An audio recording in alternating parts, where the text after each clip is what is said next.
We're on page 86. Page 86. It's the same opening in the book. And we are, for the first time in a long time, we are moving on. What does moving on mean? The Kuzari and the Rabbi have decided that they have exhausted this topic for right now. What does for right now mean? We'll revisit it. They're going to come back to it, as you'll see in footnote 63, in 517. So there's time. There's time. Sounds like the Talmud where they... I'll tell you, 517. They're going to come back to this discussion they're having right now. Like page 600 or something? 5-something. On page... Oh yeah. Many years 552. ago. Well, that's Get willing on Hanan by your wedding, we'll get there. Maybe by his grandchildren's bar wedding. mitzvah. Bar mitzvah, okay, by his bar mitzvah. Let's do by their bar mitzvah. Okay. Maybe it'll be at the same time. See, the problem with these books, Bichlal, is that they're very long. They're very long. And you try to start something here, and you're supposed to still remember it when you get over there. And that's why these books have been losing popularity in today's world. People today prefer quick books, easy books, instant books. They don't like books that make them think so hard. They don't like books that make them remember so much. You'll see that there's actually there's an abridged version of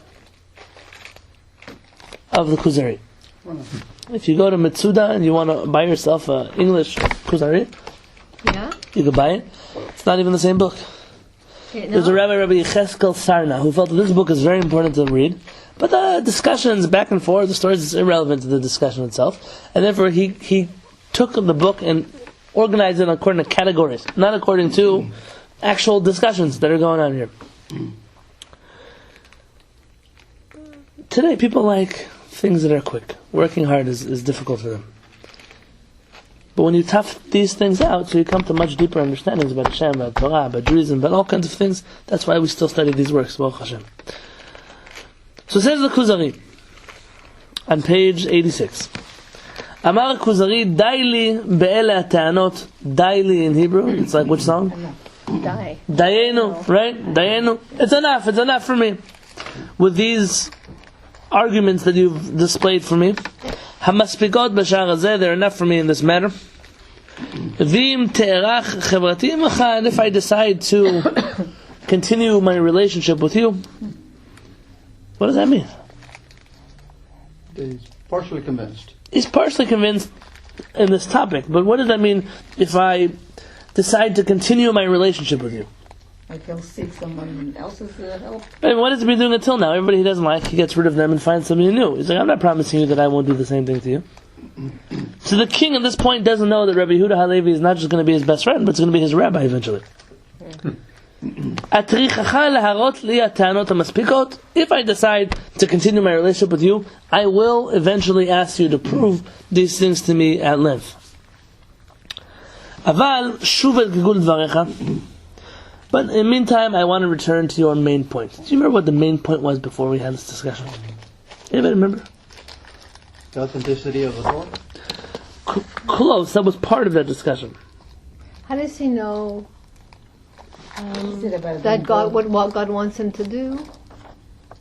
Yes. He had spoken to the Greek philosophers who said That God doesn't care about it. Right. Was he having an existential crisis, the king? Kind of. Initially, that's how he started off? He was having a dream that kept coming back to him.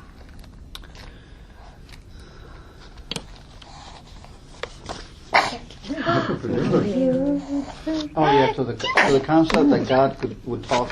Very nice. Page 74. He says there's an inanimate object, there's an object that grows what's it called? A growing object that's not a life. Then there are living beings like animals. Then there are human beings. So he says, tell me, what's the next step after human being? Jews. No, he doesn't say that. 74, he says, Moshe Rabbeinu. Moshe. Superhuman, he calls him. Almost. But the king thought it was angelic beings, didn't he? Right, he did. And we said angelic beings, it's not the same thing. But then he thought it was wise. Well, first he thought it was wise men. Maybe the philosophers are above human beings. And no. Rather a prophet. And then the Kuzari kind of gets confused, the king, whether or not there really is such a thing as prophecy. Why would it make sense for God to speak to man?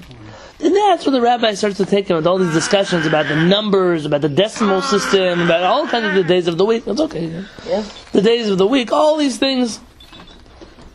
The rabbi says he's trying to set him up to accept that there are certain things in the world that he has to know.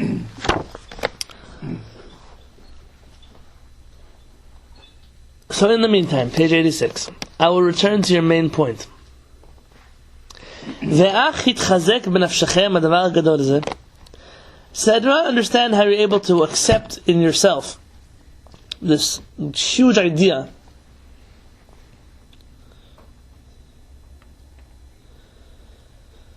that the one who created הגופות והרוחות והנפשות והשכלים והמלאכים, the one who created all the souls and the spirits and the beings and the angels, אשר נתעלה והתקדש והתגדל מהשגת השכלים,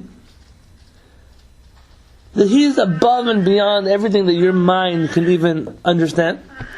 כל שכן מהחושים, how much more so from being able to be grasped by the human senses. חיבור עם הבריאה הזאת הנבזה המגונה בחומרה. How is something so holy, something so great, something so powerful connect to some lowly, filthy, disgraceful being? ואם היא נפלאה בצורתה, but if you like to suggest that man is truly sophisticated, and if he's sophisticated, then that means that he's able then to have a relationship with the Kadosh Baruch Hu. כי בקטון שברמסים מפליאתו חוכמתו מה שאין לדעת משגת אותו. Even the smallest of insects, can you look and see God's wisdom, the Creator's wisdom, in the way that He built them? Ever looked at a bug under a microscope? No. It's an incredible thing. The legs, and every leg has hairs, every hair has a reason, every antenna, and the eyes, and everything is there. It's a tiny enough, you don't even see it with your eyes.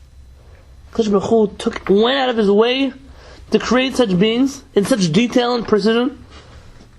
So the answer, if you're telling me that Kadosh Baruch Hu speaks to lowly beings, why are you limiting it to human beings? Maybe God speaks to insects. Maybe God speaks to animals. Maybe God speaks to plants. Who knows? Because it's a one way relationship, and with men it's a two-way relationship. Why is it a one-way relationship? Because the animals, God created them with a built-in instinct. They like, you can't prevent a tiger to rip you apart. Like, you know that. You know that, but he's still living in a world where all kinds of mythical beings exist, that animals can do this, and it's a crazy world that he's living in right now. You're right, you know that, but he doesn't know that, the king doesn't know that. I mean, they're still in school, they read Aesop's fables, no? All kinds of silly stories about this animal, that animal, the third animal. You ever read your grandkids' story, Mother Goose? No, shut up, you could skip some of these things, they're not... The rabbi once told, how do you read your kids the story Goldilocks and the Three Bears? So what are you teaching kids when you read them the story? It's okay to steal. It's okay to steal. It's okay to steal. I read only Hebrew. They translated into Hebrew also. No, not this guy. Friday night, I remember Friday morning, Rabbi Teller, our Rosh Yeshiva, would give us they called it a Musar Shmuz. A Sichat Musar. And it was like the Friday morning. The last thing you want to hear Friday morning, the last day of the week, Shabbat. The last thing you need is some rabbi to start telling you everything in the world you have to fix. And one day he comes in, he starts reading us Goldilocks and the Three Bears. In front of the whole Beit Midrash, we're all still wearing our tefillin. What is this man trying to tell us? And have you ever really thought about the story? In this story, you're teaching children. You can go to someone's bed and sleep in it, eat someone's food, break into someone's house. It's all in the name of children's stories. Is that if you teach your children these stories, of course, they don't grow up and steal from people. Because their parents taught them when they were young that you're allowed to break into people's houses. So, that's an exaggeration. No, but it's not an exaggeration. He's right. You're setting the pace. You're setting the expectations that it's okay. It's okay to break into people's houses. There are a lot of fairy tales that tell a lot of very unreasonable expectations. So we should just skip them. All kinds of people want to buy his books and bring his books. And, he's not here at the age where he's reading books. But you have to be careful what people see. You have to be careful. In America, it's a fact that the first time that they had a carjacking in a movie, where someone pulled someone over and pointed a gun to them and stole their car from them. I don't know which movie it was, but there was a first carjacking in a movie. That carjacking started happening all over the United States. Wow. Carjacking happened all over the United States. Because that's what happens when you introduce something to people. It inevitably becomes part of society. I was... last year, they put out a movie. I didn't watch the movie. Somebody sent me a trailer for the movie. This movie, I don't even know. It looks like the scariest thing in the world. When everything blood and gory. Yeah. But the whole point of the movie was there's going to come a time that for 24 hours there's going to be no law in the world. And everybody could do everybody could do whatever they want, however they want, so they could get it out of their system, kind of. Oh, come on. So if you call the police, they won't even come and do anything because. And what would happen to the world in 24 hours? It would be destroyed. And I said, could be. And I said, how, I don't know what happened in the movie. I don't know. But when I thought about this, I said, you have to be so careful. There should be a board that says this kind of stuff. Just don't show it to the world. It's not a good idea to let people imagine what could happen if there was no authority in this planet. You don't know what mankind could do. Mankind is capable of the greatest destruction that ever would happen. Yeah. The Mishnah tells us that you have to pray for the peace of the government. If it wasn't for the fear of the government, that everybody would be eating each other up alive, literally. I agree. I believe. And the fact that you have a police officer you can call, you have no idea how special that is. There are countries in the world today that if something happens, good luck, call the police. What are they going to do? Yeah. There are neighborhoods in Tijuana where they won't come. They won't go. Yeah. Really? Oh yeah, and to do it an hour after the fact, And it depends whoever pays them the most. That's who they're going to listen to. We don't understand how lucky you are to live in a place where there's I don't know if it's called a justice system. I think it's more of a legal system. There are laws, even if they make sense or don't make sense, they're there. But the fact that you have that luxury, that privilege, is an incredible thing. Half the world still lives in the generation of Noach, where you could walk over to somebody, steal everything he has, and there's nothing you can do about it. There's nothing you can do. This is crazy. Going to take the law in your own hands. Sure. This is a famous debate when the Israeli government made the stupidest decision it ever made. Maybe second to giving back the Temple Mount, right? Which was to expel Jews from their homes. First in Yamit, and then in the Sinai, then the Gush Katif. And you know that in Israel you have a very big problem. The Bedouins, the Bedouins are loyal to Israel. Are they? They're loyal citizens of the state of Israel. Some are. They serve in the military. A lot of our they're trackers in the military. They do a lot of good things for the Israeli army, except for the ones in the north.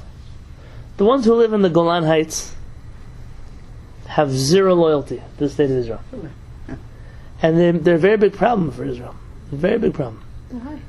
Why are they not loyal? They're not loyal because they don't believe that Israel will never give back the Golan Heights. And they're convinced that Israel will give back the Golan Heights. I know you don't even hear that so much, but that was a discussion. It's probably still a discussion in somebody's head. And they say if they give back the Golan Heights, the first thing the Syrians are going to do to us, and Lebanese, or whoever it's going to be that they're going to take over there when it becomes a war, they're going to kill us for having loyalty to the state of Israel. And therefore they decide they're not swearing, they remain loyal to Syria.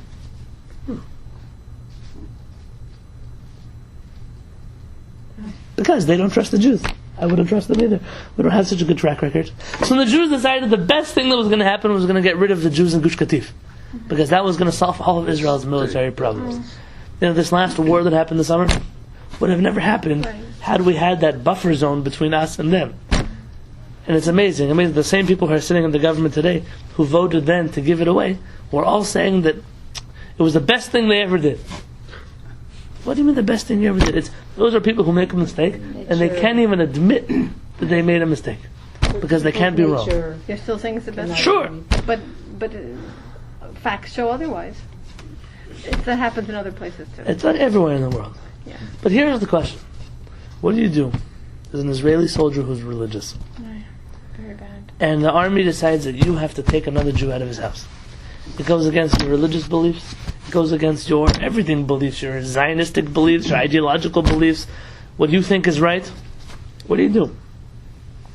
So obviously there's no option of opting out. You can always speak to the commander and say, I'm not the best guy for the job. I'm not going to be loyal to your cause. Excuse me. But the tensions were very high. I was in Israel that summer. Were very high. It wasn't that easy to just opt out. And bichlal, some military analysts suggest that the army shouldn't have done this. Because the army is a people's army.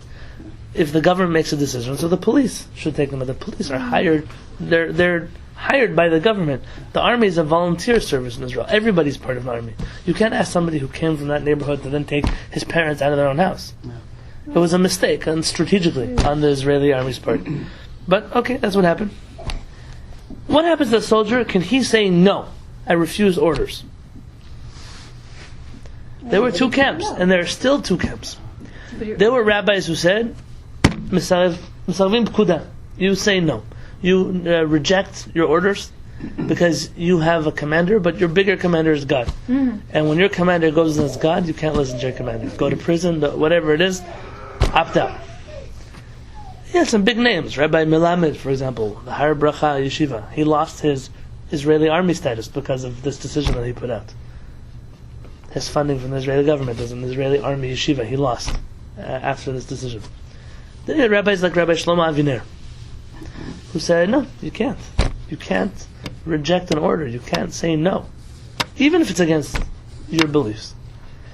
He said, because there's something called pikuach nefesh, saving a life.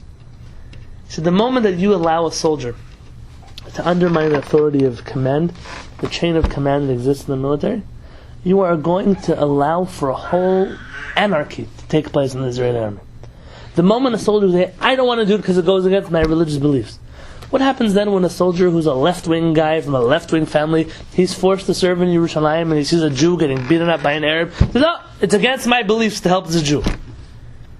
His commander says, you have to go. I don't care. I'm Mistarev Pkuda. I say no. Says Rabbi Aviner, where are you going to draw the line? Well, isn't the difference between your own personal beliefs and what Hashem said to do? That's fine, but you're allowing people this option of saying no to the chain of command. It's that chain of command is what keeps the state of Israel safe. It keeps the coherency in the army strong. Right? And the moment that you allow someone to undermine the chain of command, you lose your fighting everything. You lose everything. Ability. Yeah. And there's truth in both of these sides, and I don't know. So who are you going to say? I don't know what to tell you.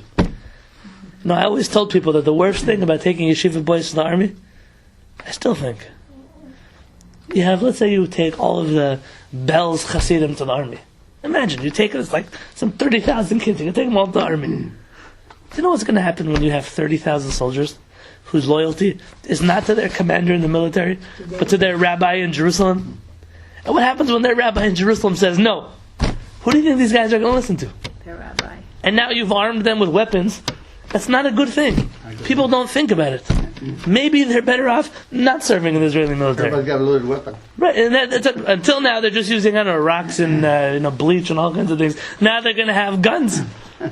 People have to think: are these people that can be able to respect the chain of command? I'm not putting down their allegiance to the rabbi, but you have to be aware that there is such a thing. I don't believe in the secular world you have people who are as loyal to their professor from university or to their. This is a whole different world. It's a whole different world. The chain of command can never be undermined. How did we get to the chain of command? It's a great question. How did we get to the chain of command? We talked about the difference between the animals and human beings. Okay. Well, I'd say. I had a reason. I forget about the biggest mistake, and then. Oh, Israel, the biggest mistake. Yes. We're talking about mythology. No, after that. Yeah, no, that's where it started. So you're trying to say that in those days, they believed in all kinds of crazy things. And then you went into talking about movies and stories. Yeah. And today also introduce all kinds of crazy ideas. Oh, very nice. There you go. See? That was a crazy idea to introduce into society this ability to say no to commands. And it's created many problems for us. Because there are people who do it. And that's a very dangerous thing. Sometimes you just have to have rules. These are the rules. Thank you. It was here too with conscientious objectors. You're going to get no more. No? What? They had conscientious objectors here. Here. It's true. It's interesting, in this country they don't recruit religious like priests, rabbis, imams. I don't know about it in a time of war, but they don't, when there's a mandatory enlistment, they don't enlist people who are in theological seminaries. I don't know why, I don't know how it is, but most first world countries are like that. Most, except for Israel. Most. That's why in some of the wars, suddenly everyone became rabbis. Everyone became priests. Like all of a sudden, overnight, they started, filing into. People wanted to get out of it. So what the rabbi, the Kuzari is asking is, how do you even begin to believe that God speaks to human beings? How do you believe it? But here's an interesting note. You'll notice here the words in the bottom of 86 in Hebrew. Hitkadesh v'hitgadel. You see those words? Hitkadesh v'hitgadel, that God is holy and beyond. Sounds like Kaddish, right? Exactly. There you go. When we say in Kaddish, Yitgadal v'yitkadash Shemei Rabbah, you'll find that there are some Ashkenazim who say, this is a halachic note, they say Yisgadel v'yiskadesh. Have you heard this before? Yeah. Not, some say Yitgadal v'yitkadash, some say Yitgadel v'yitkadesh. Have you heard this before? It's not so popular outside of Lithuanian circles, because this opinion is the opinion of the Mishnah Berurah. And he says that Yitgadal v'yitkadash, that we say in the Kaddish, what language is Kaddish in? Aramaic. He says Yitgadal v'yitkadash is in Hebrew. And Yitgadel v'yitkadesh is in Aramaic. So if you want to say Kaddish truly in Aramaic, you have to say Yitgadel v'yitkadesh. So all of a sudden there's a new opinion, and people are doing it all over the place. The Nekudot, the Tzareh is Aramaic. The word itself. So we say no, it's not like that. Yitgadal v'yitkadash is also in Aramaic. It's not a stira here. So here you have, see, Yitkadesh v'yitgadel with a Tzareh. You have it. It's not Aramaic. Here it's in Hebrew.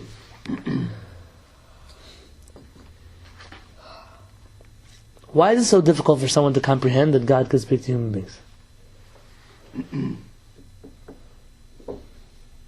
What's the big deal? God created the world. He can't speak to people?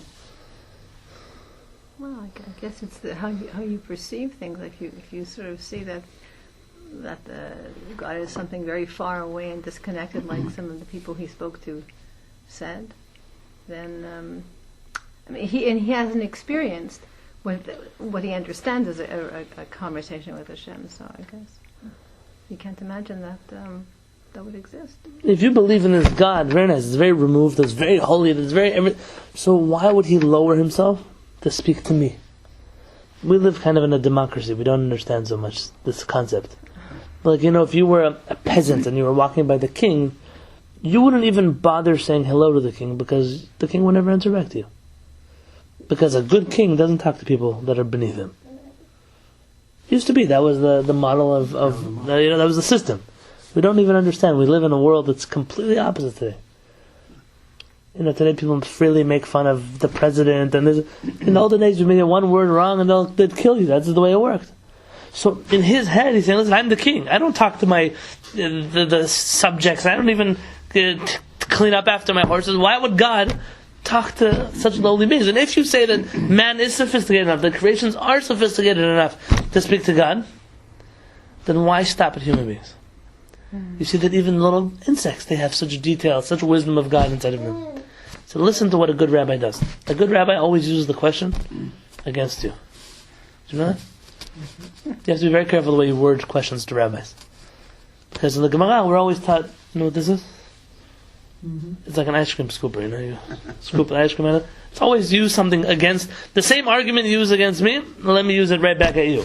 That's the way we do things all the time.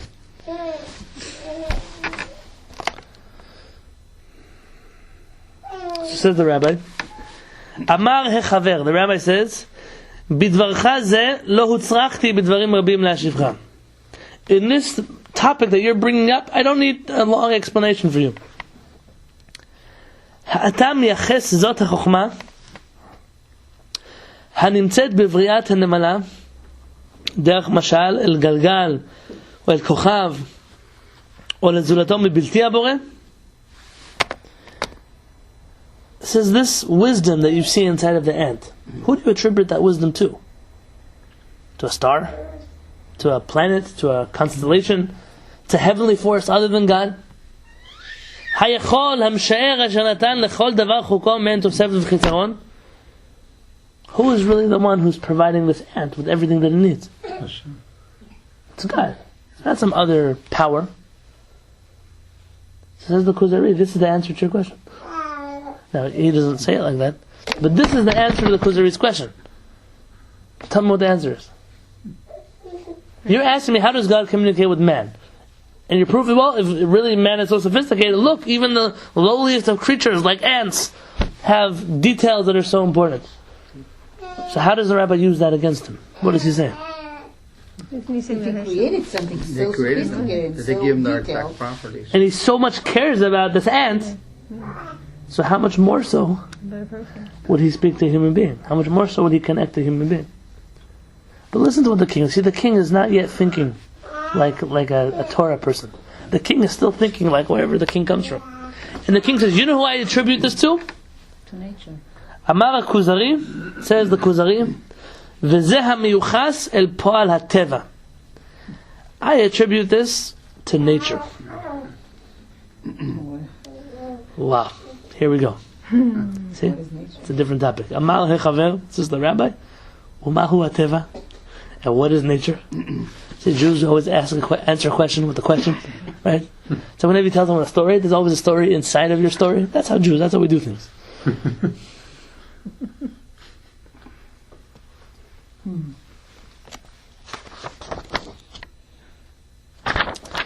We're going to keep this discussion of what is nature for next week. I want to discuss now some things about nature according to Jewish philosophy.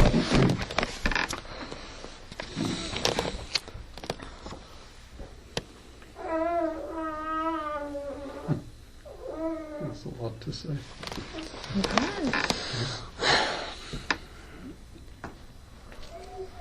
This is nature, says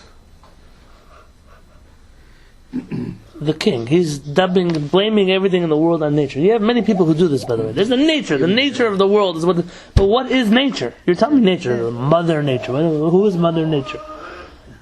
They even tell kids in school, Mother Nature. I just saw a rabbi recently write the words Good Samaritan. You know the story of the Good Samaritan? Talk about why they're doing so. It's a truth in the Christian Bible. There was a man who was traveling from Bethany to Jericho. How do I know? I used to debate Christian missionaries a lot in Jerusalem. You could see this road, by the way, if you stand in the old city of Jerusalem. You could see it behind the Temple Mount. Oh, really? You can see the road. There's a Crusader fortress up on top of that mountain. The reason being that the mountain that you had to climb was very steep. At the top of the mountain, pretty much you couldn't walk. Not like Genesee in government, like a real mountain. And at the top, they had a little Crusader fortress. They had and the Crusaders built it to protect their people, because what used to be in the times, at least when the New Testament was Shaar in the story, there were robbers who would wait up there, and anybody who was exhausted by the time they got up there, they would ambush them, and they would steal everything they had and run away. So this man gets up there, and whatever happens then happens. He collapses on the side of the road. And it says that a Kohen walks by, a priest walks by. The guy calls out for help, and the Kohen ignores him. Seemingly because he doesn't want to help such a lowly person. Then a Levi walks by. A Levi from the temple. That's the direction of the temple, by the way. And he called out for help, and supposedly, according to the New Testament, the Levi ignores him. Who's the next person? If you were saying Kohen, Levi, what's the next person here? Israel. It will obviously be a Jew, a classic Jew. On purpose, the New Testament skips the Jew. On purpose. Because that would make sense that it would be the Jew now who would actually come and help him. Along comes the Good Samaritan. What is a Samaritan in Hebrew? A Shomroni. Who are the Shomronim? Oh, they kept only the written Torah? They're like a strange group, kind of like Karaites, but not really Karaites, kind of like Tzedukim, Sadducees, but not really Tzedukim. They don't believe in the oral Torah, only in the written Torah. But they're also like idolaters in their own right. They're not monotheists. They're on Hareval, Hagrizim over there. They have some kind of idol that they worship. And the Samaritans were the devout enemies of the Jewish people. It would be, and I'm not lying to you, it's not in the same status of what they did to us, but we didn't have a Holocaust at the hands of the Samaritans. But imagine if you tell somebody there was a Kohen, a Levi, and a Nazi. That's how much we hate the Nazi. Like that word, it brings up Yimach Shema V'Zachem, like a bad feeling in our mouth. Shomroni. And the Samaritan comes and he sees somebody on the side of the road and he stops and he helps him and he takes care of him and da-da-da-da. And then Yeshua tells the students, you should be like the good Samaritan. Meaning, don't be like the Jews. Yeah. Be like a good Samaritan. This is usually, you'll see the Church of the Good Samaritan, you'll hear the Good Samaritan law, there are such laws in this country. And you have people that say, oh, can you be a good Samaritan and bring me my, on the airplane somebody wants it. Can you be a good Samaritan and bring me my bag? Yeah. You should say, no, I'll be a good Jew, I'll bring you my bag. It's an anti-Jewish story, actually. The whole story is an anti-Jewish story. And we use this word, so I saw a rabbi use, oh, I was a good Samaritan, and don't be a good Samaritan. If you knew anything about anything, you wouldn't use such a word. Sometimes we use terms that we don't understand what they mean, or where they come from, or how they arrived into our language. But the Samaritans were they actually Jewish? They thought they were Jewish, and the rabbinic community didn't accept them as Jews. Because they were idolaters. Had they not been idolaters, they probably would have accepted them to the Jewish community. Despite of their beliefs. The Christians don't even tell you that the Samaritans are Jewish in the story. Right. They even do that, they delete that. The Shomonim, it's an interesting group. They still exist in Israel today, the Shomonim. They bring sacrifices on Erev Pesach. They bring the sacrifice. I saw the Jewish Journal once wrote an article about them. How there are still people in the world who do the Pesach sacrifice. Crazy people. They're the people who do the Pesach sacrifice? The policeman called you the Good Samaritan when we called the ambulance. Oh, right, he called me a Good Samaritan. It's true. I told him I'm a good Jew, and he didn't understand what I was telling him. Because he doesn't know why he says Good Samaritan. It's just a phrase, a term, an expression in English. Well, where do they make the sacrifices? There's no temple anymore. No, they do it. They didn't come to the temple because we didn't allow them to. They worship on. There's Har Grizim and Har Eval. One mountain was cursed, one mountain was blessed. They're on those mountains over there. Israel still has like leftovers of all kinds of crazy groups of people that you thought disappeared with the Tanakh, and they're still there, right? Like they didn't go anywhere. Are the Samaritans still around, or yeah, are sure. they part of the Karaites now? Or? They're not part of the Karaites because they're idolaters. The Karaites aren't. Oh. See, Karaites are actually considered Jewish. If a Karaite were to come to a rabbinic court and say, I accept the whole Torah, not just my half of the Torah, you could marry a Karaite. They wouldn't even have to go through a conversion process, nothing. That's the ruling of Rabbi Yonatan Halevy. Obviously, you're going to have those who disagree. Obviously. The whole world is like that. So he uses, this is all from nature. Says the rabbi, what is nature?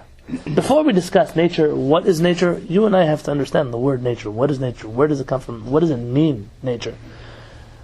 I'm not a philosopher, so everything I'm sharing with you right now comes from this book here, from Rabbi Uri Sharkey. This is a very big rabbi in Israel. It's interesting because the word in Hebrew, of course, it's teva, but it's tava. Like Latvia. Right, because the word teva in Hebrew doesn't mean what we use it to mean today. No, but God hitbiya et chotamo al haolam. It means to imbue or to stamp or to Stamp, right. I mean, the word teva means that someone stamped it into you. It by its definition connotes a creator. It means an impression. The word nature, impression. It's an impression that was put into you by an impressionist. Right. Meaning, like, you look at nature and you see. Well, that's what the Michta Meliyahu says. It's like a matbeya. When you see a coin, so you know there had to be a form that made it. That's what the world meant to be. Or toveh. You have to see God when you see creation. True. Or this word teva, the word teva that we used to mean nature, it's a human nature. It's a nature of a person. Nature as a force in the world, nature was never used by the Torah. The word nature isn't used by the Torah. I've heard people use, teva is this and the God is that. The Torah never has the word teva where it means nature. Rather, the word teva that we use say in modern Hebrew comes from the English word nature, the Latin word nature, natura, and also from the Arabic word, which is ativa. It's Arabic is messed up Hebrew kind of. Arabic is like to Hebrew what Yiddish is to German. A lot of Arabic and Aramaic come from Hebrew. Those are very Semitic languages. Aramaic came after Hebrew? I thought it came before Hebrew. No, after Hebrew. After Hebrew. Everything came after Hebrew.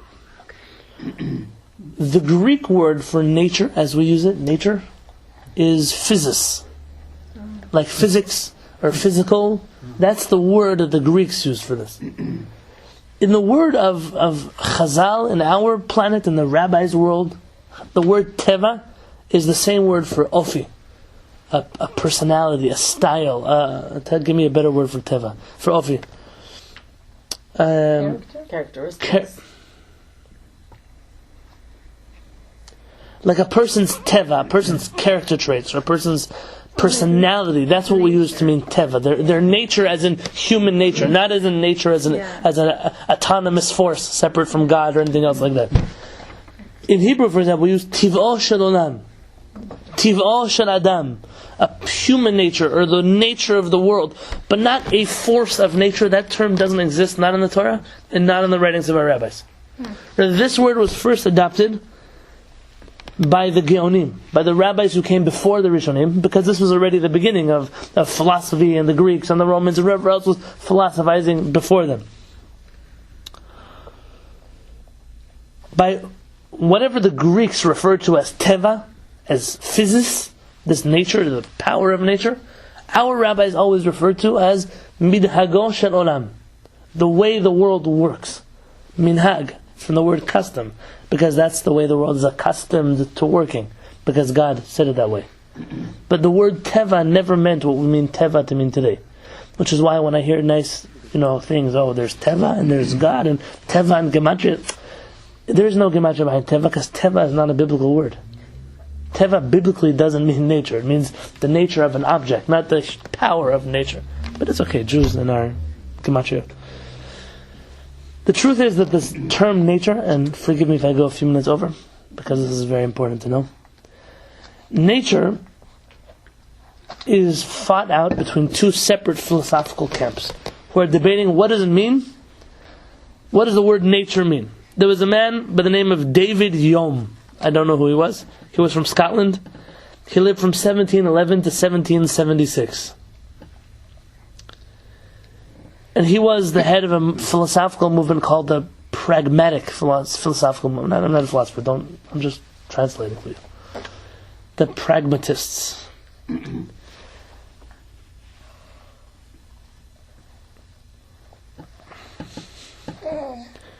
And the main philosopher, by the way, in America who had this approach, his name was William James. He lived in America from 1842 till 1910.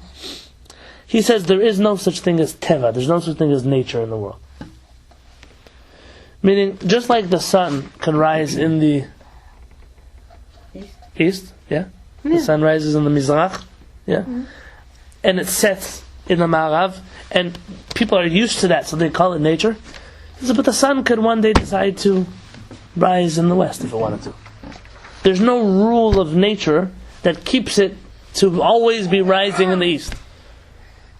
That's what these philosophers, the pragmatists, believe. You have no promise that this is going to continue forever. What's your promise that the sun's always going to rise in the east? It's a good assumption. It always has, so we assume it. That is our assumption, but it's not a fact. There's no such thing as nature, because the sun could change course if it wanted to. What does that mean, if it wanted to? Okay, that's a philosophical question. Then you have the rationalist philosophical camp. And these rationalists believe the exact opposite. They believed that, and I want to just read this properly too. They believe that nature is it's the essence of the world. Everything is nature. Everything has rules. Everything has physics. Everything has a science to it. Everything can be boiled down to the way it works. Everything. According to them, there's no room for miracles. Because there cannot be a miracle, because nature can never be broken. There's always nature. So the pragmatist will tell you that a miracle is the breaking of nature, but there is no such thing as a miracle, really, because there's no such thing as nature. Right? So If there's no such thing as nature, then the fact that the sun will rise in the west is not a miracle. It's not nature either. That's just the way the sun works. And the rationalists will tell you there's no such thing as a miracle because there's always a reason for it. Right, everything is nature. Everything is the power of nature. So then what does Judaism think about nature and miracles? You tell me what you think the answer is. Always, whenever we had this discussion last week, right? Is the world eternal or does it always exist? I mean, did it always exist or was it created? Right, Judaism, we're somewhere in the middle. So where do we hold regarding nature and miracles? Take a wild guess. If you look at the splitting of the sea, is that a miracle? It's according to the pragmatists, there is no nature. The sea can decide to split anytime it wants. According to the rationalists, there's a reason why it split. It's not a miracle. So I think this is a fight between the Vilna Gaon and the Baal Shem Tov. Well, let's not go there. No, but that is the truth. Where the Baal Shem Tov very much pushed for hashgacha pratit in everything. The Vilna Gaon's approach was, no, there are rules. Hashem set rules, and he put it in semi-autopilot. Can I be offensive? Sure. It's the fight of the Baal Shem Tov against the whole entire world. Okay. Because nobody else agrees with the Baal Shem Tov. It's him. It's his approach. The Baal Shem Tov believed that if you find a leaf that falls off a tree and lands in a caterpillar, it's because HaKadosh Baruch Hu had hashgacha pratit, divine providence, that protects caterpillars. In Judaism, we're not so keen that there's divine providence on caterpillars. Divine providence is a big deal. And even outside of Israel, we don't believe that you really have divine providence. According to the Ramchal, it's a big discussion. According to the Ramchal, outside of Israel, there's no such thing as divine providence. We don't have hashgacha pratit. Rather, we are helped out by angels. Only in the land of Israel, where it says that Hashem's eyes are there from the beginning of the year till the end of the year, that's the only place in the world where there's hashgacha pratit. Obviously, there are those who disagree with him, and they say the rules are otherwise. The importance of the being dictates how much hashgacha pratit he has. The Baal Shem Tov said, no, everything has hashgacha pratit. They believe in Hashem on everything. That approach, by the way, Hasidic Jewry is like this neo-Jewish approach, has permeated Jewish existence on all kinds of levels. Because of its passion and its warmth, Jews have given up very old beliefs to believe in certain concepts that they don't know are actually rooted in not mysticism, but in Hasidic mysticism. Like this concept. Like, of course the caterpillar has hashgacha pratit. The Rambam wouldn't be so convinced that the caterpillar could... He would think you're crazy if you told him the caterpillar had hashgacha pratit. It would be like telling him the caterpillar had prophecy. No, but it's saying that Hashem, his hand is in every single thing that... That's what the Baal Shem Tov was trying to prove. Yeah. That you cannot say there's something that didn't happen because Hashem didn't directly make it happen. Don't take Hashem out of the picture ever. That's the Baal Shem Tov's whole worldview. His whole worldview. That's not... Okay, I hear. It's a good discussion. Judaism believes that we have nature and we have nes. We have miracles. Look at the way the world was created. Every day of the 6 days of creation was crazy. Were there rules in the world during the 6 days of creation? the rules were created.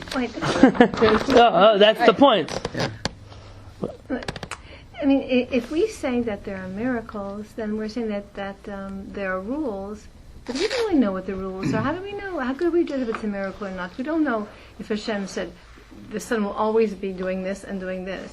Maybe he didn't say that. Maybe he said the sun will do this. But when I say there have been people like you in the world of philosophy who would say that, let's say the sea was created to have split on the day that it was created. In which case it wasn't really a miracle, rather that was the nature of it. But what was the nature? The nature was from God. So then is it really nature? I don't know. It's not nature. I'm just playing devil's advocate. We don't really know what the rules are. We can only surmise from what we see. Right. And even in science. So does Judaism believe in nature? And does Judaism believe in miracles? Both. We believe in both. Yeah. See, in the 6 days of creation, every day was its own. Things changed from moment to moment. There was no water, there's water. There was no such thing as light, suddenly there was light.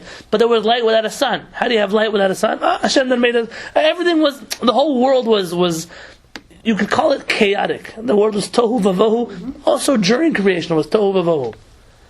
And then suddenly comes Shabbat. What happens on Shabbat? Everything is finished being created. Hashem finished the creation of the world, and according to our rabbis, He set rules. There are rules. The sun will be during the day, The moon will be during the night. There will be light during the day. There will be dark during the night. There will be water in parts of the earth. There will be land on other parts of the earth. Hashem put into power. On the seventh day, on Shabbat, He created nature. And therefore, according to Judaism, it's not that miracles break nature. Rather, in the essence of creation, there is part nature, which happened on the seventh day, and part miracle, which was the first 6 days of creation.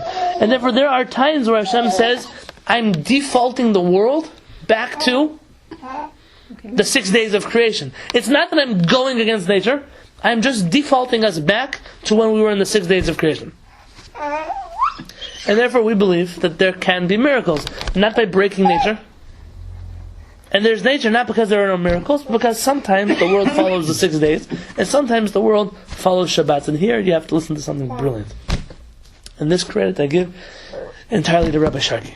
This is a brilliant point, and when I read it, I was smiling from ear to ear. I hope you do the same thing. So Hashem really runs history of mankind like He does the 6 days of the week. Like He does the 7th day, Shabbat. Shabbat.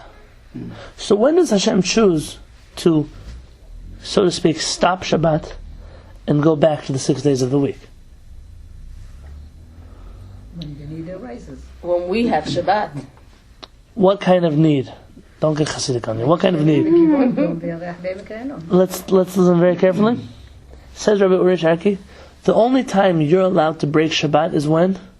Pikuach Nefesh, to save a life. HaKadosh Baruch Hu only breaks Shabbat, so to speak, breaks the rules that He put into play in a situation where He feels that there's mass Pikuach Nefesh, mass interference in the world that He has to do in order to save life. Be that the splitting of the sea, be that the 10 plagues, be that the giving of the Torah, be that whatever it is that HaKadosh Baruch Hu feels at this moment, this is like saving a life on Shabbat. Not for band-aids, we don't break Shabbat. We break Shabbat for when we really need to break Shabbat. And then you have all kinds of beautiful things that are coming out of the 6 days of the week that really we would never experience because we're only in Shabbat. And then this is where you have to know something beautiful. We say Divrei Torah, the words of Torah, Ashirim b'makom acher. They're richer when you find the same concept somewhere else. They're Lubavitcher Rebbe's Rebbe. Do you know who he was? Don't tell me the 6 Lubavitcher Rebbe, it's not true. Anybody know? Who did Lubavitcher Rebbe get smicha from? You want to stump a Chabadnik? Ask them this question. Who did he get? You'll find that the Lubavitcher Rebbe learned most of his life by his father, the Kabbalist, Rabbi Levi Yitzchak. Why? Because when he was young already, the rabbis at school couldn't teach him any more than he already knew. And so he had to go learn from his father, who was a Kabbalist. But at a certain point, you have to learn from someone else who's not your father. The Lubavitcher Rebbe traveled to a rabbi named the Rogachover Gaon. He learned from Rabbi Yosef Rosen? Rabbi Yosef Rosen, the famous Rogachover. His father-in-law that went from The Tzafnat Panech, he wrote a book. The Rogachover Gaon, if you've ever seen a picture of him, looks like a wild wolf man. Forgive me for saying. Huge hair everywhere, beard, hair, all over the place. The Rogachover Gaon never stopped learning Torah, and so he felt that a haircut never justified stopping learning Torah. So he never went to take a haircut. That's what the Rogachover was. But there was a person who never stopped learning Torah. And what was incredible about the Rogachover was, although he was Hasidic, he was respected not just in the Hasidic community, but if you go to any Lithuanian yeshiva, they study the writings of the Rogachover. Because his brilliance was, they call him the Rogachover Gaon. The Gaon means like a brilliant person. The last person they called that title was the Vilna Gaon. And he was not Hasidic by a long shot. That's who he was. So the Lubavitcher Rebbe got smicha from the Rogachover. The Lubavitcher Rebbe was very into the style of his rabbi's learning, which was, also this you could ask Chabadniks, what was the style of learning of the Rogachover that was different than everybody else? They won't know. It's something the Lubavitcher Rebbe did. He was famous for. The Rogachover Gaon decided to connect the dots in the Torah. It's not separate mitzvot, but everything has to do with everything. And if you're brilliant enough to understand the depth of everything, you will also understand how every mitzvah is connected to every other mitzvah in the Torah. How details are connected, and they paint a beautiful picture. And the Lubavitcher Rebbe tried very much to do this in his own life, within the details of the Torah, to connect the dots. Unlike other people who just taught you this dot, and that dot, and this dot, and the fourth dot. So let's connect the dots for a moment. If you open up Pirkei Avot, you'll find that there are things that are created in Bein Hashmashot. What is Bein Hashmashot? Between the sunset, right, and the 3 stars coming out of Erev Shabbat, of Friday afternoon. Certain things were created. What does the Mishnah Pirkei Avot tell us? What was created then? A number of things. All the miracles that were going to take place in the future were created in that twilight zone between the 6 days of the week and Shabbat. Says Rabbi Uri Sharki, this is the Jewish approach to miracles. How we have Shabbat, which is nature. We have 6 days of the week, which are miracles. And we know that all the miracles that were going to happen were already created. What does that mean they were created before the first Shabbat? Whenever Hashem needs to default out of Shabbat mode into 6 day of the week mode, those miracles were already created. And that is why we believe that miracles don't go against nature. Nature doesn't go against miracles. Rather, miracles are a part of nature. That's the Jewish belief. And with that, God willing, we'll continue next week with the rabbi's question, Umahu HaTeva, what is nature? And then we'll go into a whole different discussion over there, B'ezrat Hashem. What I shared here in the last 20 minutes of this class, very important. Look at them, write them down, read them, very important. Baruch Hashem.